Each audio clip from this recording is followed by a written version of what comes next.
Ibadah puasa di bulan Ramadan selalu identik dengan takjil. Karena selama bulan Ramadan, paket makanan ini menjadi salah satu produk yang paling dicari untuk berbuka puasa. Ada banyak jenis menu takjil yang sering dijumpai dan biasa dijual selama bulan Ramadan. Dari minuman dingin seperti es sirup atau jus buah hingga makanan ringan seperti kue basah atau jajanan pasar. Nah, bagi Anda yang ingin berjualan, berikut ide jualan takjil kekinian yang bisa Anda coba di bulan puasa tahun ini.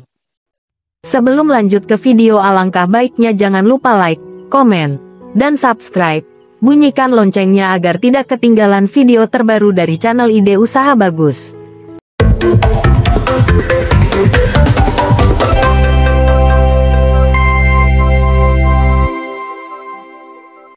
1.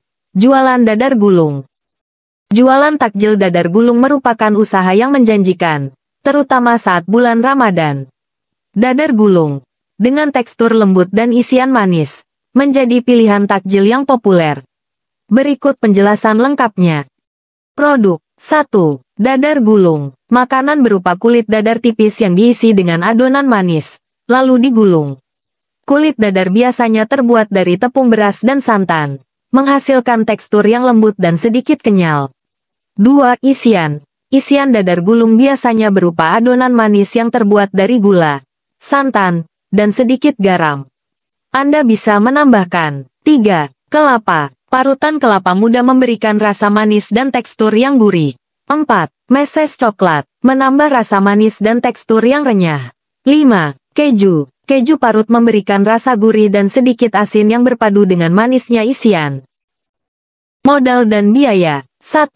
Modal awal. Modal awal relatif terjangkau. Pertimbangkan biaya bahan baku seperti tepung beras, santan, gula, garam, isian, peralatan, wajan, kompor, spatula, alat penggulung, dan biaya operasional lainnya.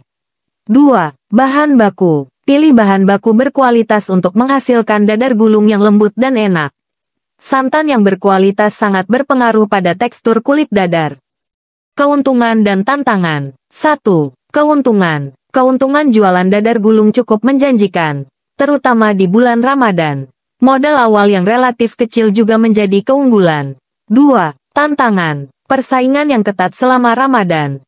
Fluktuasi harga bahan baku, dan menjaga kualitas rasa dan kebersihan. 2. Jualan es kopior. Jualan takjil es kopior merupakan usaha yang menjanjikan, terutama selama bulan Ramadan. Es kopior, dengan kesegaran dan teksturnya yang unik, menjadi pilihan takjil yang populer untuk berbuka puasa. Berikut penjelasan lengkapnya. Produk 1. Es kopior, minuman dingin yang terbuat dari campuran kelapa muda, nata de coco, sirup, dan es serut. Tekstur kenyal dari daging kelapa muda dan nata de coco memberikan sensasi unik yang menyegarkan. 2. Variasi. Anda bisa menawarkan berbagai variasi es kopior untuk menarik pelanggan. 3. Sirup. Gunakan sirup dengan berbagai rasa, seperti sirup coco pandan, melon, strawberry, atau rasa lainnya. Anda juga bisa membuat sirup sendiri untuk mendapatkan rasa yang unik. 4. Susu. Penambahan susu kental manis akan menambah rasa creamy dan manis. 5. Topping. Anda bisa menambahkan topping lain seperti jelly, cincau, atau potongan buah-buahan segar untuk menambah variasi rasa dan tekstur. Modal dan biaya. 1. Modal awal. Modal awal relatif terjangkau. Pertimbangkan biaya bahan baku seperti kelapa muda, nata de coco, sirup, es batu, susu, topping, peralatan, wadah, sendok, pisau, alat penghancur es, dan biaya operasional lainnya. 2. Bahan baku. Pilih bahan baku berkualitas untuk menghasilkan es kopior yang segar dan enak. Kualitas kelapa muda sangat berpengaruh pada rasa dan tekstur. Pastikan nata de coco yang digunakan berkualitas baik dan tidak terlalu keras. Keuntungan dan tantangan. 1. Keuntungan. Keuntungan jualan es kopior cukup menjanjikan, terutama di bulan Ramadan. Modal awal yang relatif kecil juga menjadi keunggulan. 2. Tantangan. Persaingan yang ketat selama Ramadan. Fluktuasi harga bahan baku, terutama kelapa muda, dan menjaga kualitas rasa dan kebersihan. Ketersediaan kelapa muda yang berkualitas juga perlu diperhatikan. 3. Jualan lumpia. Jualan takjil lumpia, khususnya lumpia basah, merupakan usaha yang cukup menjanjikan, terutama selama bulan Ramadan. Lumpia, dengan tekstur kulit yang renyah dan isian yang beragam, menjadi pilihan takjil yang populer.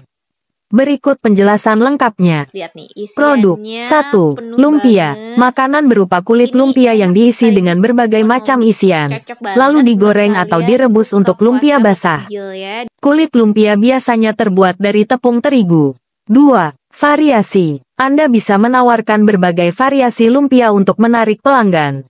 3. Lumpia basah. Lumpia basah biasanya direbus, menghasilkan tekstur kulit yang lembut. Isiannya biasanya berupa rebung, wortel, tauge, dan telur. Kuah yang gurih dan sedikit manis menjadi pelengkap yang penting. 4. Lumpia goreng. Lumpia goreng memiliki tekstur kulit yang renyah. Isiannya bisa lebih beragam, seperti ayam, udang, atau sayuran. 5. Isian. Eksperimen dengan isian yang unik dan menarik, seperti isian ayam suwir pedas, udang, atau sayuran dengan tambahan bumbu-bumbu tertentu. Modal dan biaya. 1. Modal awal. Modal awal relatif terjangkau. Pertimbangkan biaya bahan baku seperti tepung terigu, isian, minyak goreng, bumbu-bumbu, peralatan, wajan, kompor, spatula, alat penggulung lumpia, dan biaya operasional. 2. Bahan baku. Pilih bahan baku berkualitas untuk menghasilkan lumpia yang enak dan menarik. Kualitas kulit lumpia dan isian sangat berpengaruh pada rasa. Keuntungan dan tantangan. 1. Keuntungan. Keuntungan jualan lumpia cukup menjanjikan, terutama di bulan Ramadan. Modal awal yang relatif kecil juga menjadi keunggulan. 2. Tantangan. Persaingan yang ketat selama Ramadan. Fluktuasi harga bahan baku. Dan menjaga kualitas rasa dan kebersihan. Demikian yang dapat dipaparkan dalam video kali ini. Semoga sobat dapat memanfaatkan ide-ide bisnis. Demikian dengan baik dan semoga sukses selalu. Jangan lupa untuk klik like dan subscribe untuk mendapatkan ide-ide bisnis lainnya.